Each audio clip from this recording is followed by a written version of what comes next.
പശ്ചിമേഷ്യയിൽ സംഘർഷ പശ്ചാത്തലത്തിൽ സംസ്ഥാന മുഖ്യമന്ത്രിമാരുടെ യോഗം വിളിച്ച് പ്രധാനമന്ത്രി നാളെ വൈകിട്ട് വീഡിയോ കോൺഫറൻസ് വഴിയാണ് യോഗം. ഓരോ സംസ്ഥാനങ്ങളുടെയും സ്ഥിതിഗതികൾ യോഗത്തിൽ വിലയിരുത്തുകയും ചെയ്യും. ഷബ്ന വിവരങ്ങളുമായി ചേരുകയാണ്. ഷബ്ന, ഇപ്പോൾ എന്താണ് പ്രധാനമന്ത്രി യോഗം വിളിച്ചു ചേർക്കാനുള്ള ഒരു സാഹചര്യം ഉണ്ടായിരിക്കുന്നത്? എന്തെല്ലാം കാര്യങ്ങളാണ് അതിൽ ചർച്ചയാകുന്നത്? സ്വാതി, കഴിഞ്ഞ ദിവസം മന്ത്രിമാരുടെ നേതൃത്വത്തിൽ സർവകക്ഷി യോഗം ചേർന്നിരുന്നു.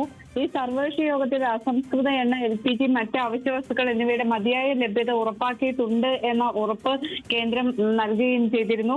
ഇന്നും അതിന് സമാനമായി പെട്രോളിയം മന്ത്രാലയം അടക്കം അത്തരത്തിൽ ഉറപ്പ് നൽകിയിരുന്നു. പക്ഷെ പല സംസ്ഥാനങ്ങളിലും പാചകവാതകം അടക്കമുള്ളവയ്ക്ക് ക്ഷാമം നിലനിൽക്കുന്നുണ്ട് എന്ന വാർത്തകൾ വരുന്നു. ഈ ഒരു പശ്ചാത്തലത്തിൽ കൂടിയാണ് പശ്ചിമേഷ്യയിൽ സംഘർഷം തുടരുന്ന സാഹചര്യത്തിൽ പ്രധാനമന്ത്രി സംസ്ഥാന മുഖ്യമന്ത്രിമാരുടെ യോഗം വിളിച്ചു ചേർത്തിട്ടുള്ളത്. നാളെ വീഡിയോ കോൺഫറൻസ് വഴിയാണ് ഈ യോഗം. ഓരോ സംസ്ഥാനങ്ങളുടെയും സ്ഥിതിഗതികൾ വിലയിരുത്താനായിട്ടാണ് യോഗം. എന്നാൽ തിരഞ്ഞെടുപ്പ് നടക്കുന്ന സംസ്ഥാനങ്ങളിൽ പെരുമാറ്റച്ചട്ടം നിലനിൽക്കുന്നതിനാൽ ആ സംസ്ഥാനങ്ങളിലെ മുഖ്യമന്ത്രിമാരെ ഈ യോഗത്തിൽ നിന്ന് ഒഴിവാക്കിയിട്ടുണ്ട്. ശരി ഷബ്ന.